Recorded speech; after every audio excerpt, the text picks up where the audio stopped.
So welcome back everyone to another incredible episode of Chat with Dan here for today. What can I say? We have on the show the incredible, the amazing, the badass, the superstar, the one and only, the legendary Jessie. Jessie, how are you today? Hello, Daniel. Thank you for having me. Hello, everyone. I'm really good. Thank you. I mean, what better way to have an incredible, super badass evening or day, depending where you are, than to be chatting with someone as badass as you. You know what I mean? Yeah, thank you. Yeah, it's the evening here, so I'm in the UK. It's 7:30 at night. Yeah. There you go. I love it.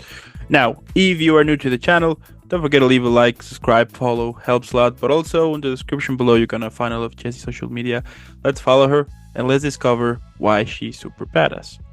Now, without further more, let's jump in. So I want to start this whole conversation by throwing out the first question, which is, what initially drew you to acting in the first place? Was there like a specific moment or performance that made you realize, you know what, this is it for me now?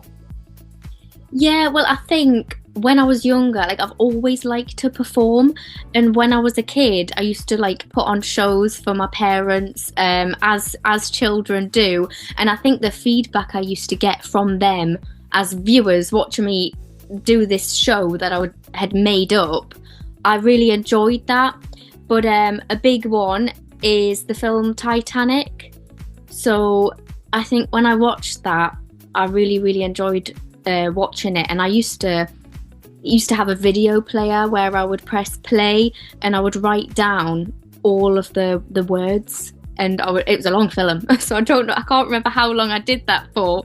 But I used to reenact the bit where Kate Winslet would go into the cold bit of the water when I was in swimming pools. So I just think that's a big memory for me, and yeah, definitely. A big start. I like it. You know, it's so funny, right? That sometimes it just takes one thing, like one tiny thing that happened in your life to make you realize that you want to change, that you want to follow a path, that you want to create your own thing, and to basically go from there.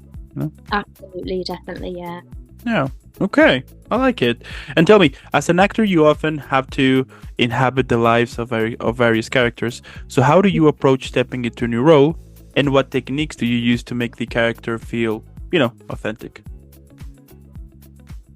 Yeah. So I would say that I practice the lines, just practice, because you need to know all of the words and all of the script. And a technique that I say I would use is life experience. When I done the Mother's Anthology, which is known as MAMS here in the Northeast, I was playing the character of a mother, which I already am a mother, so I've got a lot of life experience within that role anyway. So that I could bring to the role of the character of Lindsay, which I played when I was also pregnant as well last year. It was a year ago today that I'd done that. So yeah, it was very nice looking back on the memories from the amazing Laura Daly, who wrote the script.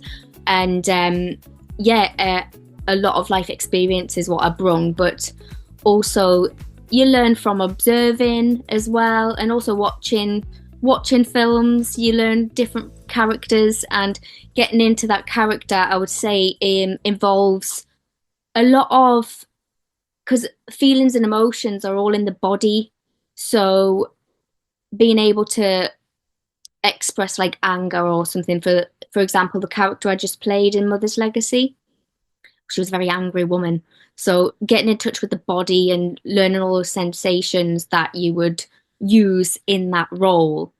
And similarly, if I said that right, for example, I played a nervous character, and I did a lot of, before I done the scene, I'd done a lot of breathing techniques to get into the role and get into the nervousness and the shaking, because it's all the body as well. So yeah. I mean, it's a whole other process that just learning your lines, right? That some people might think.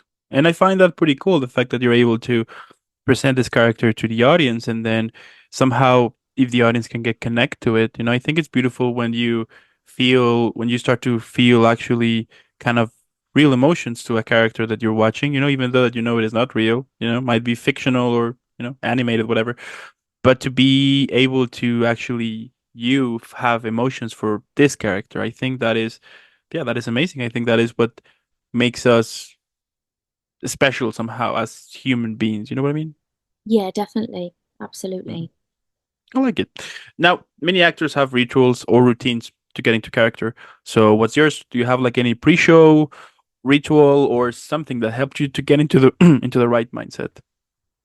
I would say a lot of positive talking to myself.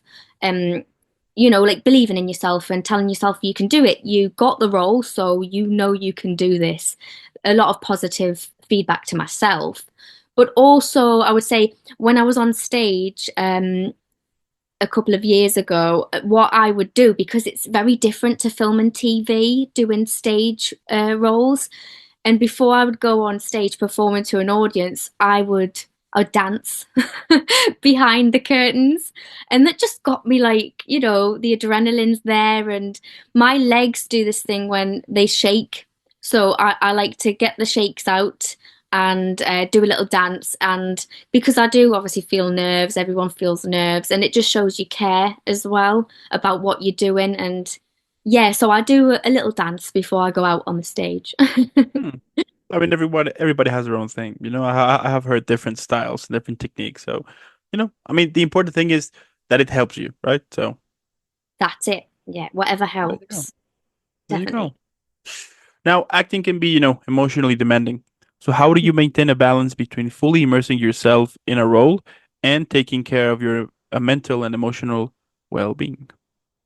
Yeah, I mean, the role I recently played when my baby was 4 months old, it's called Mother's Legacy, and it's about a very scary mother. I don't know if you've seen the clip, but it is on my Instagram channel. And yeah, she's very scary, this character. And what I do is I when I'm in the role, that's a character, that's another person, it's not me. So I come away from that. When I drive away from work, you leave work there, you come home, and I think that helps with getting away from that character as well.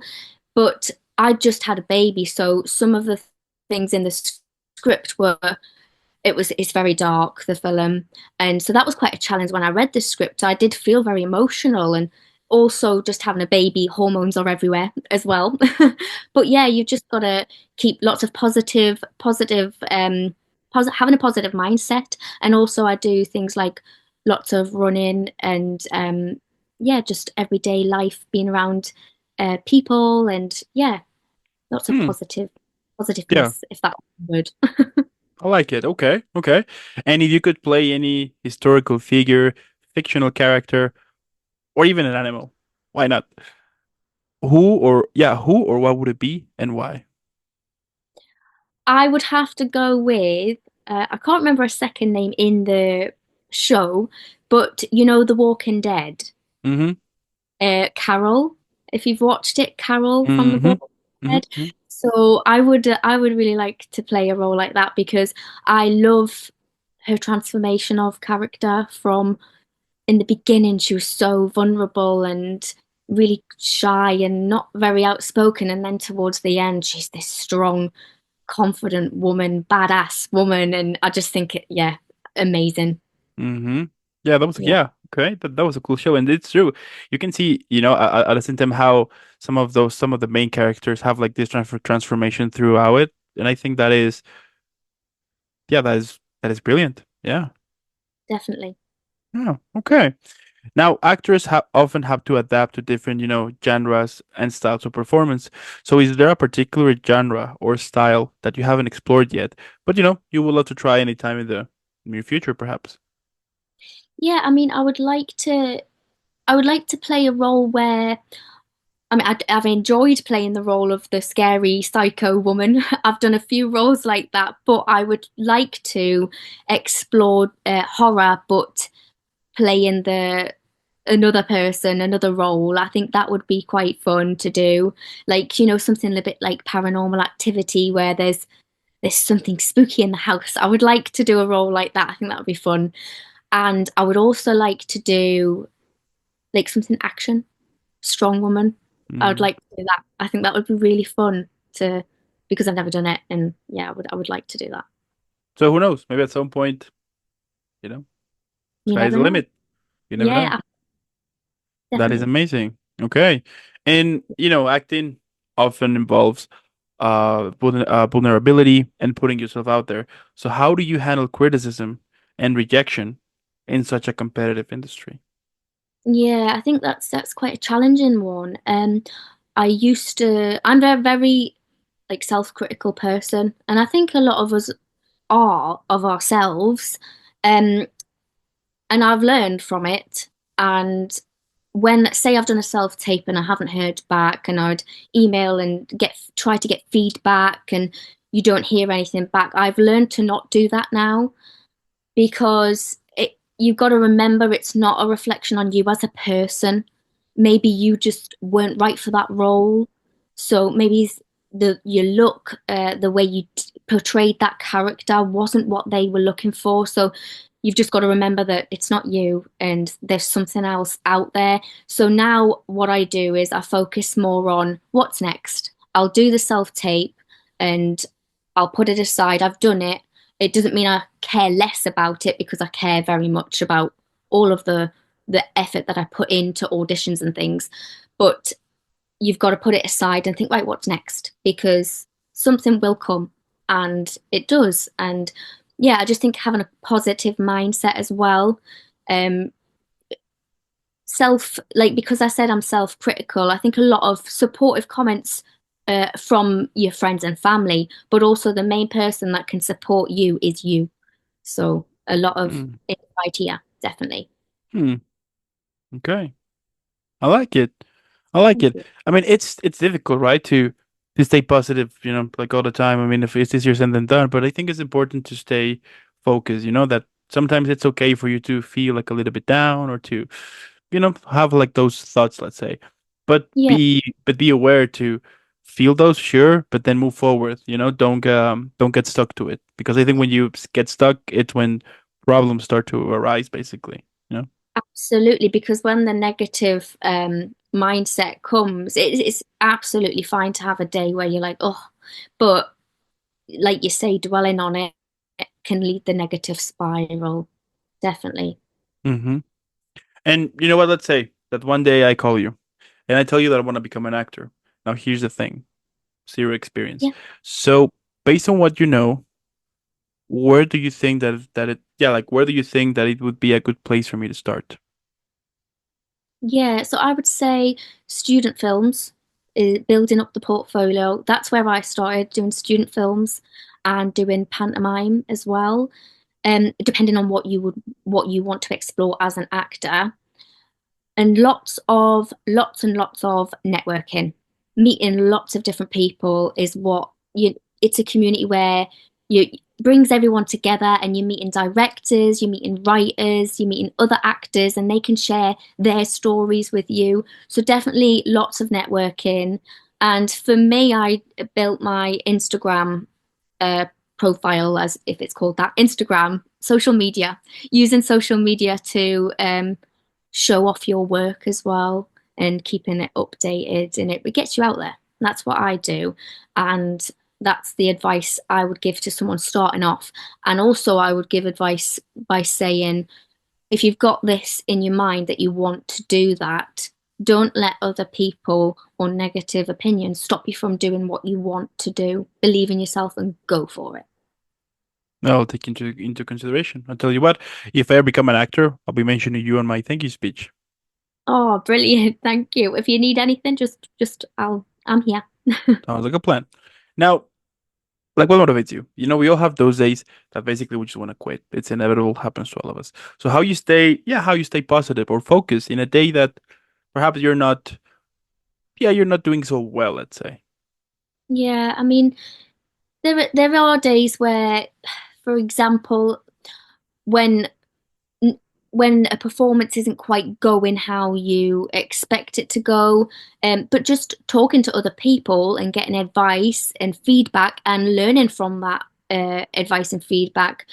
And for example, I did a monologue 2 weeks ago, and it was for a competition, and I'd done it based around my height because I'm a very small woman, and so I'd written this monologue, and I had help from another actor, Wayne Cater, who is also where I get my training from. I've just recently started training with him, and he's brilliant. And yeah, so a lot of learning how you can better yourself as an actor and take on board the constructive criticism. It's not a criticism personally, it's just support to help you do better. And I'm a great believer in learning from mistakes, and yeah, and learning from that, definitely. If I answered Okay. that right, I'm not sure. Yeah, I yeah, think totally, totally. You know, yeah, yeah, yeah, yeah. All right, perfect. And my last question, so we can all enjoy and relax, right, after a cool chat here. So here it is. What do you think that could be the best title for this episode? ooh, I think a good, because I was thinking maybe a mother's dream could be a good title for this, because I'm a mother and Mm. I had a dream and I went with it, and now I'm doing I like to think I'm doing well. Um so yeah, I became a mum. I was a teacher and a teaching assistant, and that was my dream, and I'm going for it, not giving up. Wow. I think so. It's a mother's dream, right? Yeah. Gotcha.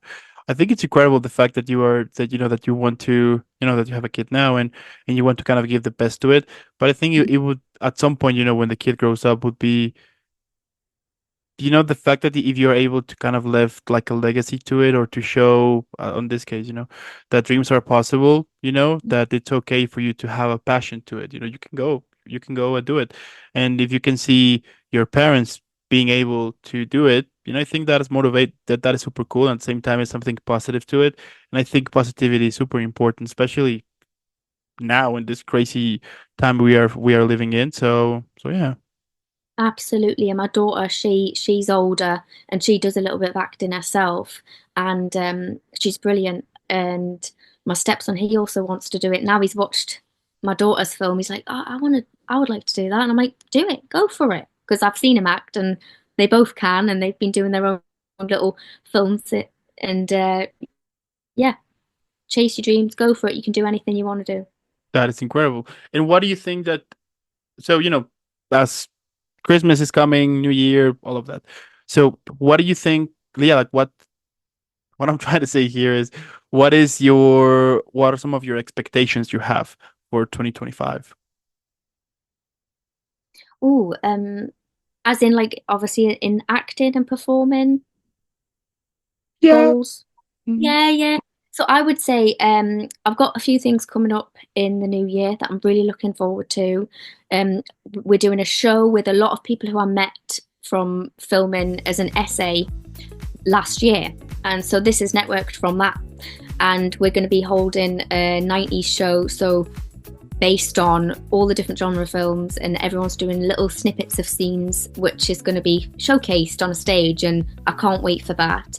And I'm also doing a film called Neuro, and that's about neurodivergent people, people who struggle like with autism, dyslexia, ADHD, and it's exploring all of that. So I'm really excited about that as well. And there's lots of other little things coming up. So I've written a script with my friend, and we'll be filming that in the new year as well. So there's lots of little things to look forward to in the new year, and also my son's birthday in January. So I'm There you looking go. forward to that, and my daughter's birthday in February. Yeah. That is so cool.